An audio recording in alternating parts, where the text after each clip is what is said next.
So this song is called Beach Day, and here's the backing track from my first album.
I'm short, but let me just move this up here.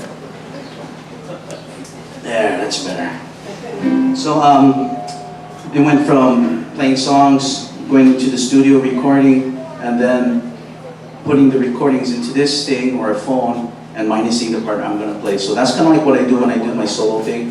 But I'm so excited and so happy to have, I always wanted to have a band to play the songs here. So this is what we got. We've got some guys back there. I think.